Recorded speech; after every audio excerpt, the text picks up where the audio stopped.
बिस्मिल्लाहिर्रहमानिर्रहीम अस्सलामुअलैकुम। आप देख रहे हैं हमारा चैनल देसी स्टाइल फूड सीक्रेट। तो आज मैं आप लोगों के साथ बेसन की बूंदी की रेसिपी शेयर करूंगी, जिसे आप एक बार बनाकर 1 से 1.5 महीने तक इस्तेमाल कर सकते हैं। तो अभी से आप रमज़ान के लिए इस बूंदी को बनाकर रख लें, ताकि आपके टाइम की बचत हो सके, आप ज़्यादा से ज़्यादा वक्त अपना इबादत में गुजार सकें। तो इसीलिए आप अभी से इसको बनाकर स्टोर कर लें, और जब भी आपको बनाना हो आप इसे पानी में डालें और बस दही में डालकर इसको सर्व कर सकते हैं।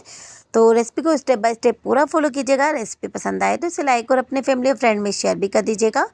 तो चैनल पर अगर नए हैं तो प्लीज़ पहले चैनल को सब्सक्राइब कर लें, और बेल आइकन का जो बटन है इसको दबाने से हमारी नई नई वीडियो सबसे पहले फ्री में देखने को मिलेगी। तो चलिए आइए अब रेसिपी को बनाना स्टार्ट कर लेते हैं। बिस्मिल्लाहिर्रहमानिर्रहीम।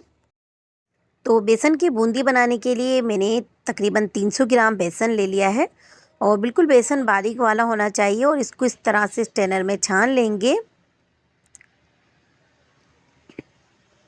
क्योंकि छानने से इसमें जो भी गुठलियाँ होती हैं वो सारी निकल जाती हैं। तो ये देखें, इसका सारा कचरा इस तरह से इसको छानने से निकल गया है।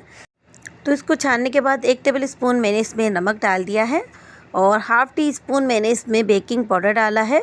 जो खाने वाला मीठा सोडा होता है वो मैं इसमें डालूँगी।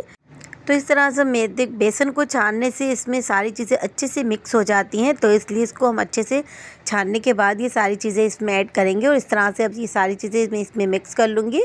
और अब इसमें मैं थोड़ा थोड़ा करके पानी डालूँगी, और इसका मैं एक नॉर्मली पेस्ट बना लूँगी। बहुत ज़्यादा ना हमें थिक रखना है, बहुत ज़्यादा ना ही हमें पतला रखना है। बस नॉर्मली हम इसके इस तरह से एक पेस्ट तैयार कर लेंगे। तो देखिए, थोड़ा थोड़ा पानी डालकर मैंने इस तरह से इसका पेस्ट तैयार कर लिया है। तो ये देखिए, बस इस तरह की इसकी कंसिस्टेंसी होनी चाहिए। इस तरह से हल्की हल्की रिबन बन रही हैं, तो बस इसी तरह की इसकी कंसिस्टेंसी होनी चाहिए। और इसको हम 1 मिनट तक इस तरह से फेंट लेंगे, इससे ये फ्लफ़ी हो जाता है। और अब कढ़ाई में मैंने ऑयल को गरम रख दिया है। इसमें 1-2 ड्रॉप्स इस तरह से डाल के देखेंगे, तो ये देखिए अच्छे से ऑयल अच्छा गरम हो चुका है। तो ये हमारी डालते ही ऊपर आ रही हैं। तो बस इसी तरह का हमें गरम होना चाहिए ऑयल। और ये देखिए, मैंने इस तरह का एक स्टैनर ले लिया है। आपके पास कोई भी इस तरह का सुराख वाला इस तरह से चम्मच हो तो आप उससे भी कर सकते हैं। तो ये देखें, इस तरह से मैं इसके ऊपर इस तरह से ये बैटर डाल रही हूँ, और इसको थोड़ा थोड़ा इस तरह से मैं चम्मच से इस तरह प्रेस करूँगी। तो ये बूंदियाँ हमारी बहुत ही ज़बरदस्त और बहुत ही झटपट इस तरह से बन के तैयार हो जाती हैं। तो ये देखिए, जैसे ही मैं ऑयल में डाल रही हूँ ये फ़ौरन से ऊपर आ रही हैं। तो ऑयल हमारा ऐसा गर्म होना चाहिए ताकि ये आपस में चिपके नहीं। तो ऑयल अच्छे से गर्म होगा तो ये आपस में चिपकेंगी नहीं, और बहुत ही ज़बरदस्त हमारी खुली खुली सी इस तरह से ये बूंदियाँ बनेंगी। और ये देखिए, इनको मैं लो टू मीडियम फ्लेम पर इस तरह से फ्राई कर लूँगी, और तकरीबन 2 से 3 मिनट तक मैंने इस तरह से इसको फ्राई कर लिया है। तो देखिए, इसका अभी हल्का सा कलर चेंज हो गया है। तो अभी थोड़ा सा इसको और फ्राई करेंगे, थोड़ा सा इसको गोल्डन कलर आने तक ही इसको फ्राई करना है।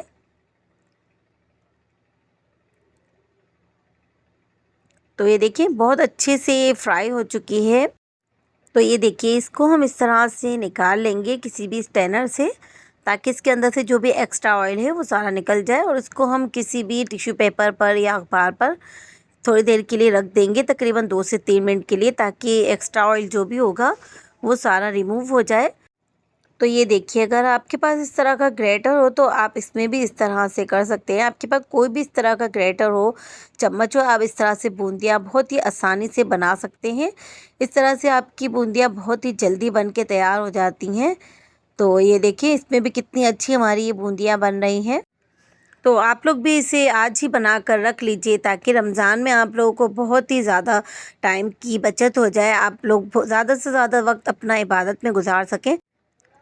तो ये देखिए, इसको हम इस तरह से किसी भी ज़िप-लॉक बैग में या फिर आप किसी भी एयर टाइट बॉक्स में इसको रख कर आप इसको किसी भी जगह पर रख सकते हैं। बाहर भी रख सकते हैं इसको, लेकिन खुश्क जगह पर रखेंगे। इसको हमें नमी नहीं आने देनी है। तो हम खुश्क जगह पर इसको हम 1 से 1.5 महीने तक बिल्कुल महफूज़ कर सकते हैं। आप बाहर भी रख सकते हैं, या फ्रीज़ करना चाहें तो फ्रीज़र में भी रख सकते हैं। तो मैंने इस तरह से देखिए, कुछ बूंदियों को मैं इस तरह से आपको तैयार करके दिखाऊंगी। तो ये देखिए, मैंने थोड़ा सा पानी ले लिया है, इसमें ये बूंदियाँ डालूंगी। और जब भी आपको बनानी हो, इसको थोड़ा सा नीम गर्म पानी लें और उसमें डिप करके इसको 5 से 10 मिनट के लिए छोड़ दें। तो ये आपकी बहुत ही अच्छे से सॉफ्ट हो जाती हैं।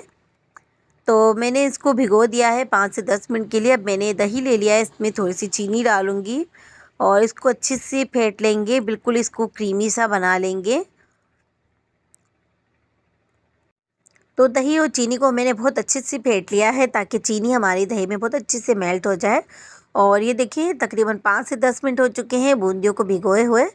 तो अब इनका इस तरह से हम थोड़ा सा पानी निकाल लेंगे। तो ये देखिए हमारी बूंदियाँ बहुत ही ज़बरदस्त सॉफ्ट बनी है। तो इस तरह से हल्के हाथों से इसको थोड़ा सा इस तरह से प्रेस कर लेंगे। और ये देखिए हमारी जो बूंदियाँ हैं वो प्रेस करने के बाद दोबारा से अपनी असली हालत में आ जा रही हैं। तो बिल्कुल परफेक्ट हमारी बूंदियाँ बनी है। और इसको देखिए मैंने दही में डाल दिया है और दही में डालकर इसको 5 मिनट के लिए छोड़ देंगे ताकि अंदर तक दही को सोख कर ले। बहुत ही ज़बरदस्त हो जाती है इस तरह से। और अब मैंने इस तरह से इसके ऊपर होममेड दही बड़ा मसाला डाल दिया है। तो इसका लिंक मैं आपको डिस्क्रिप्शन में दे दूँगी। और ये देखें इस तरह से आप इसको स्टोर करके रख सकते हैं, बहुत ही आसानी हो जाती है आप लोगों के लिए। तो आप भी इसे बनाकर ज़रूर ट्राई कीजिएगा और हमें कमेंट्स करके ज़रूर बताया करेंगे आप लोगों को हमारी रेसिपीज़ कैसी लगी है। रेसिपी पसंद आई हो तो इसे लाइक और अपने फैमिली और फ्रेंड में शेयर भी कर दें। मिलते हैं एक और नई रेसिपी के साथ। तो जब तक अपना ख्याल रखिएगा, हमें अपनी दुआओं में याद रखिएगा। तो जाने से पहले चैनल को ज़रूर सब्सक्राइब कर लीजिएगा। तो अब हमें इजाज़त दीजिए। अल्लाह हाफिज़।